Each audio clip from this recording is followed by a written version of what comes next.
గురు బ్రహ్మ గురు విష్ణు గురుదేవో మహేశ్వర గురు సాక్షాత్ పరబ్రహ్మ తస్మై శ్రీ గురువే నమః. శ్రీ శ్రీ శ్రీ మద్గురుదేవుడైనటువంటి శ్రీ అల్లమాంబ గురు స్వామి పాదపద్మం నమస్కరిస్తూ, అట్లే ఈ కార్యానికి కారణభూతమైనటువంటి శ్రీ విజయానంద గురుసిరెడ్డి నర్సిరెడ్డి స్వామి పాదపద్మం నమస్కరిస్తూ, ఏదిక పైన అలంకరించినటువంటి మాత ఆదర్శమాంబ పాదపద్మం నమస్కరిస్తూ, పెద్దలందరికీ వేదిక ఉన్నటువంటి పెద్దలందరికీ పాద నమస్కారం చేస్తూ, సభల ఆశీనటువంటి భక్తులందరికీ హృదయపూర్వక నమస్కారం చేస్తూ, ఇంతవరకు ఉపన్యాసం అమ్మవారు బాగా మంచిగా చెప్పినారు. ఏదో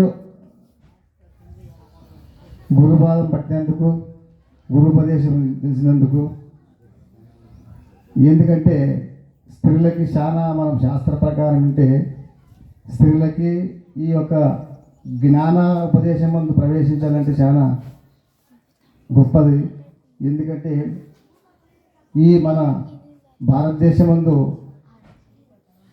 గురు సంప్రదాయకంలో ఎక్కువ ఈ జ్ఞాన ప్రవేశంలో స్త్రీలు ఉంటుంది, అన్యమతస్తులు తక్కువ. మన ఈ భారతదేశం ముందు ఇంతవరకు ఏముంది అంటే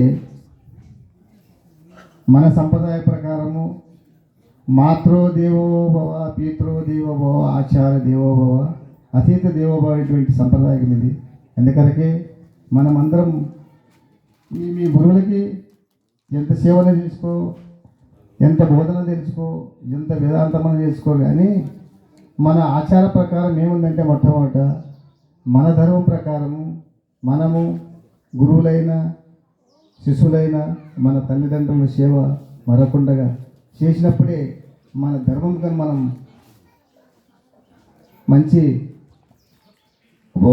ప్రేరేపించినటువంటి వాళ్ళం. లేదంటే మనము ఏదో ఒకటి చెప్తూ ఆచార ప్రకారం లేకుంటే మన బోధలకి ఏమవుతుందంటే వాళ్ళు చెప్పేది ఒకటి చేసేది ఒకటి, సరిగా అత్తమామలు సరిగా చూసుకున్నారు, తల్లిదండ్రులు సరిగా చూసుకున్నటువంటి ఇటువంటి కూడా మనకి రానకుండా కూడా మన బోధకు దెబ్బ తగలకుండా మనము ఈ బోధ ప్రవేశించినందుకు ఆ గురువు కూడా కీర్తి తెచ్చినటువంటి వాళ్ళు అవుతాం. లేకుంటే అపకీర్తి తెస్తే ఏమవుతుందంటే మనకి మళ్ళా రవరవాది నరకం తప్పనటువంటి మాట ఉంది. అందుకొరకే బోధ తీసుకున్నప్పుడే చాలా జాగ్రత్తతోని ఈ జ్ఞాన ప్రవేశంలో ప్రవేశించాలి. లేదంటే మనము ఎట్లంటే ఎన్నో జన్మల నుంచి ఇప్పుడు చెప్తారు శాస్త్ర పురాణం అన్నీ ఏమంటామంటే 84 లక్షల జీవరాశులు ఎత్తి ఎత్తి ఎత్తి లాస్ట్ మానవ జన్మ వచ్చినామబ్బా. మన మానవ జన్మ ఎందుకు వచ్చిందబ్బా అంటే కేవలం ఎందుకు లేదు, తిని సంసారం చేసి మనం మరణముందానికి వచ్చలేము.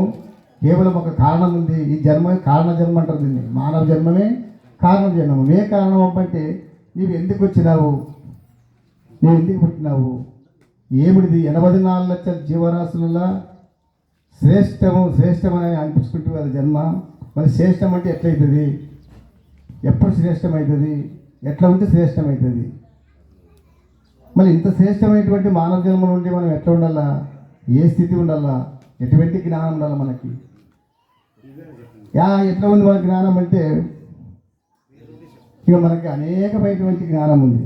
అందుకొరకు అప్పుడు మనము 84 లక్షల జీవరాశుల్లో మానవ జన్మ శ్రేష్టం అనేటువంటి అనిపించుకున్నటువంటి వాళ్ళు ఎవరటువంటి ఈ ఏకత్వం బ్రహ్మానందం పరమసుఖదం కేవలం జ్ఞానమూర్తి ద్వంద్వాతీతం గగన సదృశ్యం తత్వం అశాది లక్ష్యం ఏకం నిత్యం నిమలం అచలం సర్వదీ సాక్షిభూతం భావాతీతం త్రిగుణరహితం సద్గురుం తం నమామైనటువంటి ఏకత్వం ఉన్నటువంటి వాళ్ళు ఎవరప్ప అంటే ఈ యొక్క మానవ జన్మల శ్రేష్టమైనటువంటి వాళ్ళు గురువులు.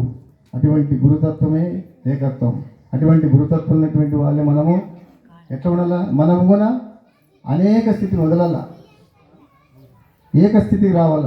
ఏకస్థితికి వచ్చినప్పటికీ అప్పుడు ఆత్మస్థితికి వద్దాం. మనం ఆత్మనే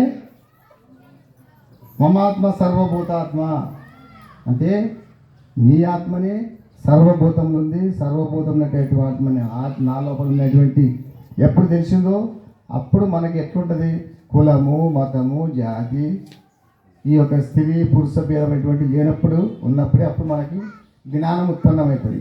అటువంటి జ్ఞానం ఉత్పన్నం అన్నప్పుడు ఏమవుతుంది మనకంటే కొంచెం ముందరికి పోతాం. ఎప్పుడు ఆత్మాతీత కేవలాత్మ ఉంది మనకి. ఆత్మకాడి తెలుసుకోవడానికే కష్టము. మళ్ళీ ఆత్మాతీత కేవలాత్మ అంటే ఏమంటే పరిపూర్ణ స్థితి. ఇంతవరకు మన పెద్దలు చెప్పింది పరిపూర్ణం అంటే అది ఒక చాలామంది అనుకుంటారు చాలా సులభం పరిపూర్ణం మన పెద్దలు చెప్పినారు. సులభం అంటే ఎట్లా అంటే ఈ ఆత్మని అతి కష్టమైన బాగా తెలుసుకున్నక్కడ ఆత్మ అంటే ఎటువంటిది ఎక్కడ ఉంది, ఆత్మ కూడా అంతటా ఉంది. ఆత్మ సూదిమోపు సందులేఖనం ఉంది, మళ్ళీ అచలం కూడా సూదిమోపు సందులేఖనం ఉంది అని చెప్పినారు. ఇది మనం బాగా అర్థం చేసుకోవాలి.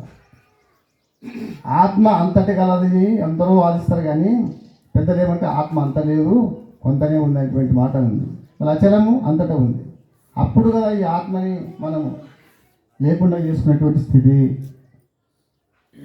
ఆత్మభావం ఎప్పుడు లేకుండా ఉందో అంటే దాన్ని మన పెద్దలు ఎరకని పేరు పెట్టినారు.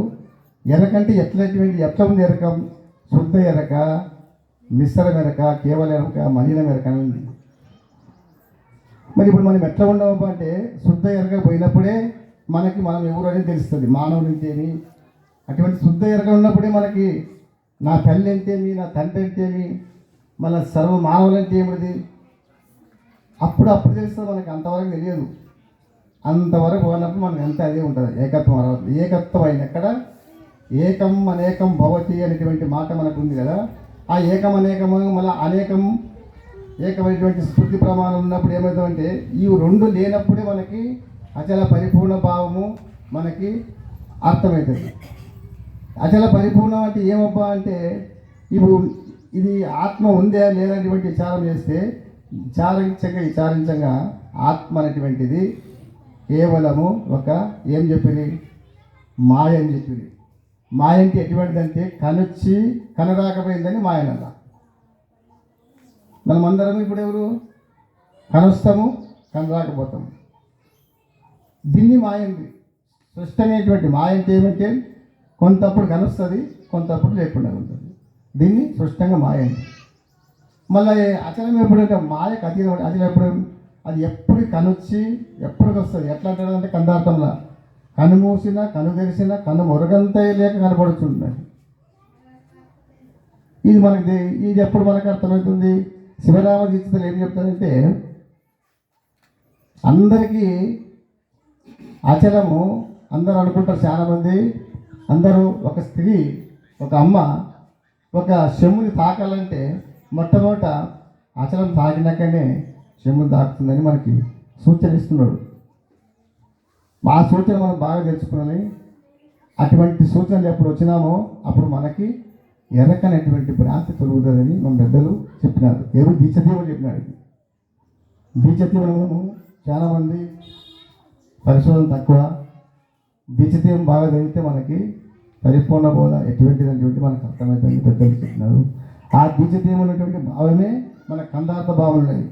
కందార్థ భావన మొట్టమొదటి ఏం చెప్పినాడు మనకి అంటే జనులారా జనన మరణం అని చెప్పినాడు. అంటే జనులారని ఇంటికి చెప్పంటే ఓ కులము అని చెప్పలే, ఒక మతం అని చెప్పలే, ఒక మనిషి ఏదని చెప్పలే. జనులని సర్వమానవ అంటారు. అందరికీ మనమందరము ఒక తల్లి గారు ఒక పుట్టుకతో వచ్చినాము, మళ్ళీ సస్తం. అందుకొరకే ఈ సస్తము పుట్టేటువంటి భ్రాంతి తొలగాలంటే ఇప్పుడు మనకు అదల్లా ఏమంటే జననమన్న భ్రాంతి తొలగనికనే మనకి బోధ.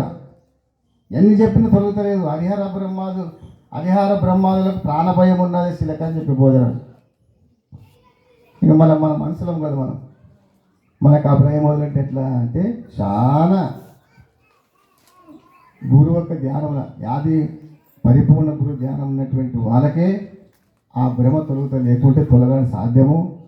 అయితే మళ్ళీ ఎట్లా బాధ చేయాలంటే ఎప్పటికీ కార్యం చేసుకుంటూ ఇప్పుడు మనకి ధ్యానములు అనేటువంటి చాలామందికి ధ్యానం అంటే మనకి మర్చిపోయినాం. ధ్యానం అనేది ఏం ధ్యానం అబ్బా, ఏం నిత్య ధ్యానం చేయండి. ధ్యానం అంటే ఏమి? గురువు చెప్పినటువంటి వాక్య ధ్యానము, గురుమంత్రము. గురుమంత్ర సిద్ధులు కాకుంటే మనకి ఈ ఎరక ఇడదు. గురుమంత్ర సిద్ధులైనటువంటి వాళ్ళకి ఎరకిస్తుంది.